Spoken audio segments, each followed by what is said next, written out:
नमस्कार मंडळी, जय मंगळागौरी माता. आपणा सर्वांना मंगळागौरी व्रताच्या हार्दिक शुभेच्छा. आई मंगळागौरीची कृपा तुमच्या संपूर्ण कुटुंबावर सदैव राहावं आणि तुमच्या जीवनात सुख समृद्धी, उत्तम आरोग्य तसेच अखंड सौभाग्य लाभो हीच आईच्या चरणी प्रार्थना. आजच्या या व्हिडिओमध्ये आपण जाणून घेणार आहोत की मंगळागौरी व्रत म्हणजे काय, त्याचे महत्त्व काय आहे, पूजेची योग्य आणि सोपी पद्धत कोणती आहे, पूजेसाठी कोणते साहित्य लागते आणि या दिवशी कोणते नियम पाळावे.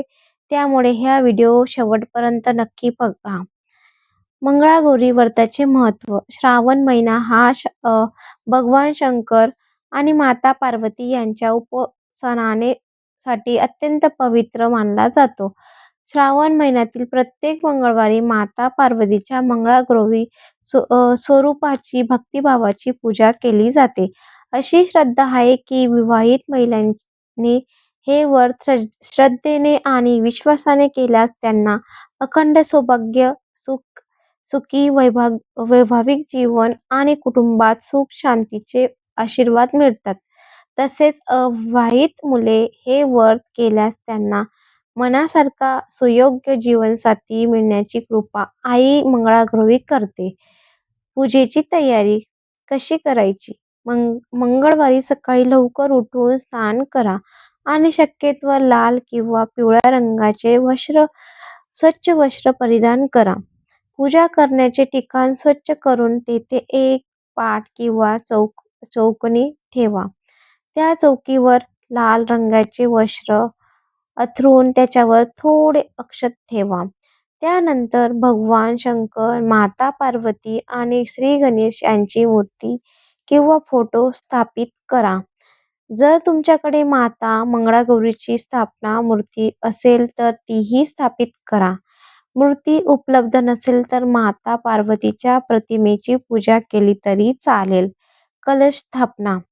आता तांब्याचा किंवा पितळेचा कलश घ्या. त्यामध्ये स्वच्छ पाणी भरा. कलशात सुपारी, हळद, अक्षत, एक नाणे आणि फुले टाका. त्यानंतर कलशाच्या मुखावर आंब्याची पाने ठेवा आणि त्याच्यावर नारळ स्थापित करा. नारळाला लाल दोरा किंवा कलवा बांधणे शुभ मानले जाते. त्यानंतर संपूर्ण पूजेच्या ठिकाणी गंगाजल किंवा शुद्ध पाण्याचा शिंपडाव करा. पूजेची सुरुवात कशी करायची? सर्वप्रथम श्री गणेशाचे स्मरण करून पूजेची सुरुवात करा. त्यानंतर भगवान शंकर आणि माता मंगळागौरी यांचे ध्यान करा. आता सर्व देवी देवतांना चंदनाचा टिळा लावा. भगवान शंकरांना फक्त चंदन अर्पण करा. आता मंगळागौरी आणि श्री गणेशांना कुंकू, अक्षत, फुले अर्पण करा. आता मंगळागौरीला काय अर्पण करावे लागते ते पाहूया. मातेला लाल रंगाची ओढणी किंवा चोळणी अर्पण करा. सुगंधी फुले अर्पण करा. तसेच सौभाग्याचे साहित्य अर्पण करा. कुंकू, बांगड्या, टिकली, कंगवा, मेहंदी, काजळ, आरसा, जोडवी, पैंजण, मंगळसूत्र, इतर सौभाग्य वस्तू आपण देऊ शकतो. आपल्या श्रद्धेनुसार ते साहित्य अर्पण करा. शक्य असल्यास 16 प्रकारच्या वस्तू किंवा 16 संकेत अर्पण करून शुभ मानले जातात. पाने आणि फुले. भगवान शंकरांना बेलपत्र आवश्यक अर्पण करा. आता मंगळागौरीला विविध प्रकारचे पाने आणि फुले अर्पण करता येतात. जर 16 प्रकारची पाने उपलब्ध नसतील तर जितकी उपलब्ध असतील ती भक्तिभावाने अर्पण करा. लक्षात ठेवा, देवाला वस्तूपेक्षा भक्तिभाव अधिक प्रिय असतो. नैवेद्य कसा अर्पण करावा? आता मातेचे नैवेद्य अर्पण करा.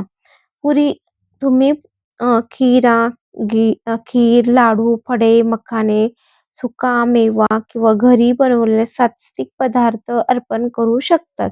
त्यानंतर पाणी अर्पण करा. शक्यत असलेला दक्षिणाशी संपित करा.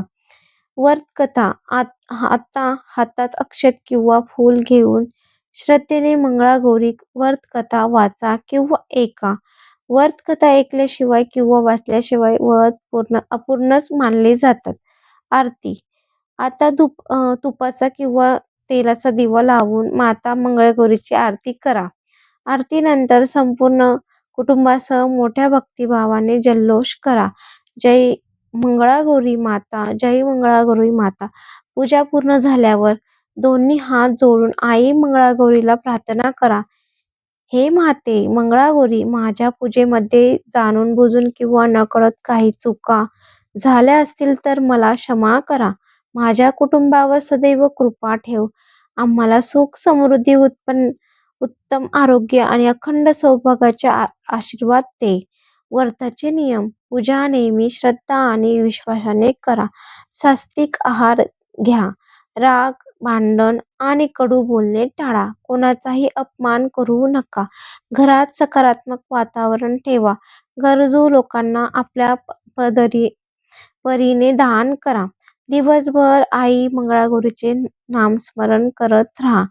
समारोप: मंगळागौरी ही मोठी मंगळागौरी व्रताची सोपी आणि संपूर्ण पूजा विधी. जर ही माहिती तुम्हाला उपयुक्त वाटली असेल तर व्हिडिओला नक्की लाईक करा. आपल्या नातेवाईक आणि मैत्रिणींना शेअर करा आणि धार्मिक तसे आध्यात्मिक माहिती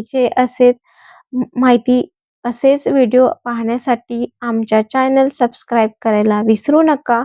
कमेंटमध्ये नक्की सांगा. जय मंगळागौरी माता की जय.